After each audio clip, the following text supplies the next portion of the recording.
Hi everyone and welcome to this episode. This week we're going to South Africa, a country with almost 3,000 kilometres of unspoilt coastline. In addition to that, we check out the major cities such as Johannesburg and Cape Town. Now obviously we can't be remiss in discussing issues like apartheid, so we're going to go to the Apartheid Museum in Johannesburg. We're actually going to see the northern parts of the city as well, and then take a look at the 11 different languages and nations that comprise South Africa as we know it today. The country itself was host to the World Cup and has held a number of sporting events, having been excluded from the rest of the world for a good 30 years under the apartheid era.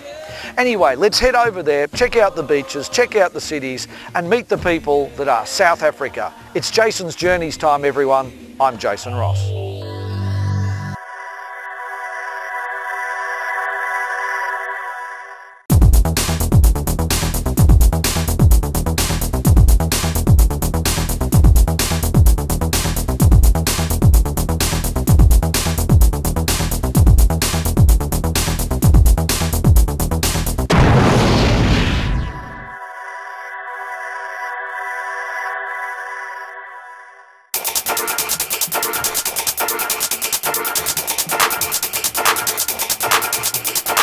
So in our last episode of Jason's Journeys, we left Victoria Falls in Zimbabwe and then made our way aboard a one-time airline flight. Yes, that's the airline, one time, bound for South Africa.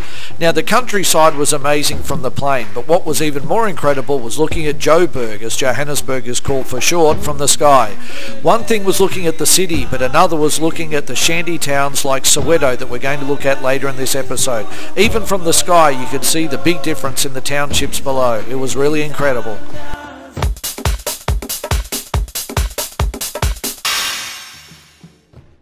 Republic of South Africa is located, of course, at the southern tip of the African continent. It's divided into 9 provinces and has 2,800 kilometres of coastline. To the north are the neighbouring countries of Namibia, Botswana and Zimbabwe, and we were flying into its biggest city, Johannesburg, to check it out.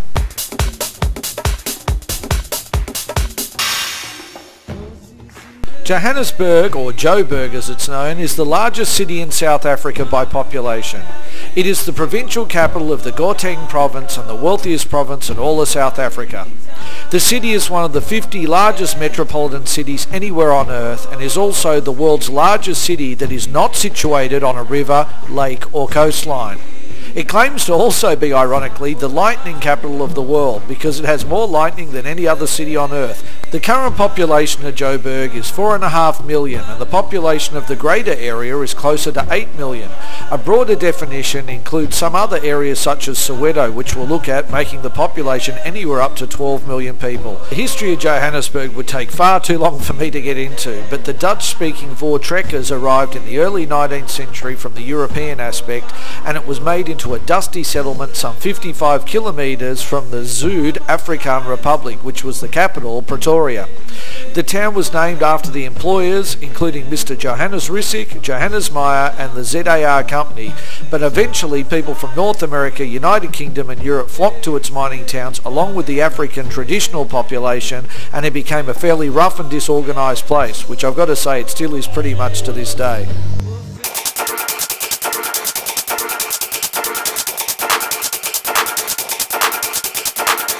So here we are inside the Carlton Centre, which has the tallest building anywhere in Africa. I decided to start my Johannesburg adventure by going up the Carlton Centre, which is a shopping centre and skyscraper in downtown Joburg.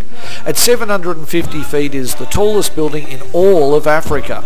The view from the top of the tower is absolutely incredible. You get to see Johannesburg suburbs, which are the product of urban sprawl, divided into a region of north, south, east and west, which you can see from all 4 corners at the top of the Carlton Tower. Obviously the best view is the nearby central business district with the immediate surrounding areas that were formerly living areas, but now the suburbs have become the place to live, and you see all kinds of suburbs like Yeoville, which is a hotspot for black nightlife despite its poor reputation. The townships and all the view of the city was incredible from above, but I wanted to get out of there and see more of the city itself.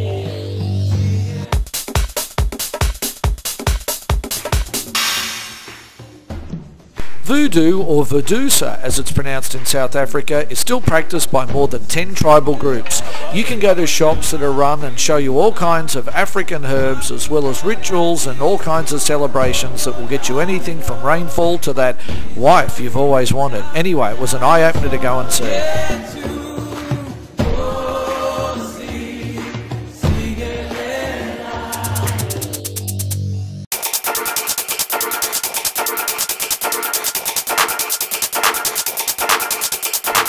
When you come to South Africa, the crime rate is completely out of control. The man who owned the hostel I stayed at had been robbed 34 times, including 3 times at the end of a knife.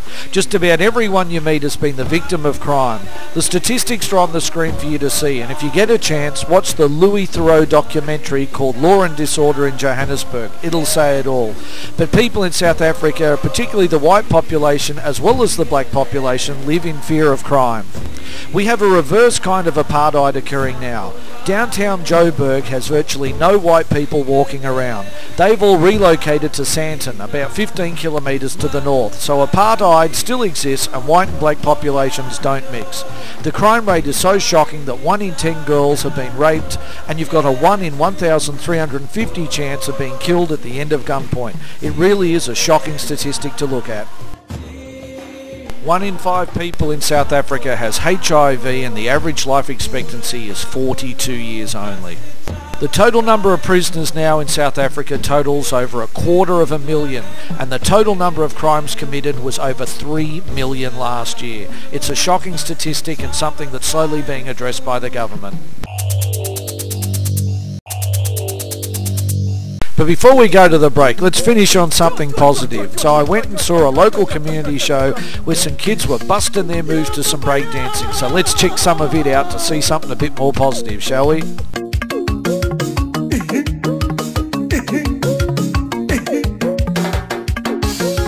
Don't go away, because there's much more to come up after the break, including heading out to Soweto, the southwest township, to see how some of the poor people live, and also the former rulings of the apartheid system. We visit the Apartheid Museum and the Hector Peterson Museum to learn more. Don't go away, everyone. We'll see you after the break.